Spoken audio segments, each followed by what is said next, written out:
بسم اللہ الرحمن الرحیم۔ السلام علیکم ناظرین۔ حضرت بلال رضی اللہ تعالیٰ عنہ کو وہ کمال حاصل ہے جو آپ کے علاوہ کسی کو حاصل نہیں۔ آپ ہر لمحہ ہر وقت حضور صلی اللہ علیہ وآلہ وسلم کے ساتھ رہے۔ غلامی سے آزادی کے بعد ساری زندگی حضور صلی اللہ علیہ وآلہ وسلم کی معیت میں گزاری۔ اللہ تعالیٰ اور رسول صلی اللہ علیہ وآلہ وسلم کی بارگاہ میں حضرت بلال کی جو شان اور مقام ہے وہ ہماری عقلوں سے بالاتر ہے۔ حضرت بلال کا تعلق ان قبائل سے تھا جو قدیم زمانہ سے حبشہ اور یمن کے درمیان آباد تھے۔ حضرت بلال کو یہ اعزاز حاصل ہے کہ آپ غلاموں میں سب سے پہلے ایمان لائے۔ حضرت سیدنا بلال حضور صلی اللہ علیہ وآلہ وسلم کی محبت و عشق میں مست رہتے تھے۔ رات دن آپ صلی اللہ علیہ وآلہ وسلم کے گیت گاتے رہتے۔ ایک رات اپنے اسی عشق و جنون میں آپ بتوں کی مذمت اور توحید و رسالت کی باتیں کہہ رہے تھے تو امیہ بن خلف کے ایک جاسوس نے سن لیا۔ اس نے صبح ہوتے ہی امیہ بن خلف کو سارا ماجرا سنا دیا۔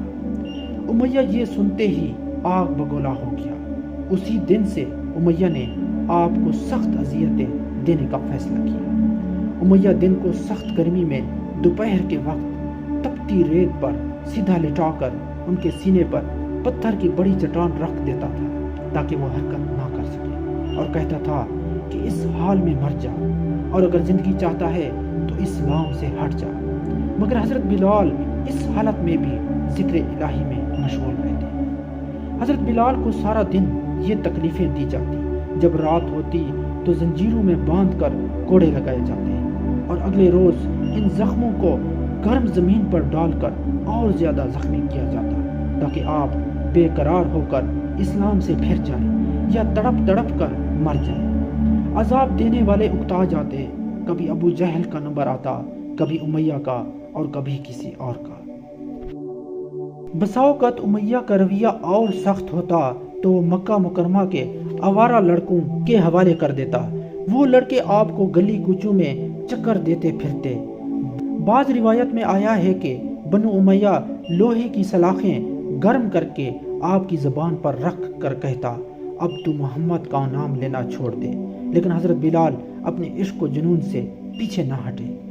ایک دفعہ جب حضرت بلال رضی اللہ تعالیٰ عنہ کو تکلیفیں دی جا رہی تھی تو اسی دوران حضرت ابو بکر صدیق رضی اللہ تعالیٰ عنہ کا وہاں سے گزر ہوا۔ آپ حضرت بلال کا حال دیکھ کر سخت مضطرب ہوئے۔ حضرت ابو بکر صدیق رضی اللہ تعالیٰ عنہ نے حضرت صلی اللہ علیہ وآلہ وسلم کی بارگاہ میں حاضر ہو کر حضرت بلال کا حال سنایا اور عرض کیا، یا رسول اللہ، آپ کی محبت کے جرم میں بلال ظلم و ستم کا نشان بن رہے ہیں۔ امیہ انہیں طرح طرح کی اذیتیں دے رہا ہے، لیکن وہ اللہ اور آپ کا نام لینا نہیں چھوڑتے۔ حضور، یہ ظلم مجھ سے نہیں دیکھا جاتا، لہٰذا میں انہیں خرید لیتا ہوں۔ امیہ جتنی رقم طلب کرے گا میں ادا کروں گا۔ آپ صلی اللہ علیہ وآلہ وسلم یہ سن کر مسرور ہوئے اور فرمایا، جاؤ بلال کو خرید لاؤ، لیکن شرط یہ ہے کہ آدھی رقم تم ادا کرنا اور آدھی رقم میں ادا کروں گا۔ حضرت ابو بکر صدیق رضی اللہ تعالیٰ عنہ جب امیہ کے گھر گئے تو آپ نے پھر حضرت بلال کی آہوزاری کی آواز سنی۔ آپ نے امیہ کی مذمت کی اور اس سے کہا کہ اس کام سے تیرا کیا سنورتا ہے، لہٰذا اسے عذاب نہ دے۔ اس پر امیہ نے کہا، میں نے اسے مال و دولت دے کر خریدا ہے، تیرا جی چاہتا ہے تو اسے خرید لے۔ حضرت ابو بکر صدیق رضی اللہ تعالیٰ عنہ راضی ہو گئے۔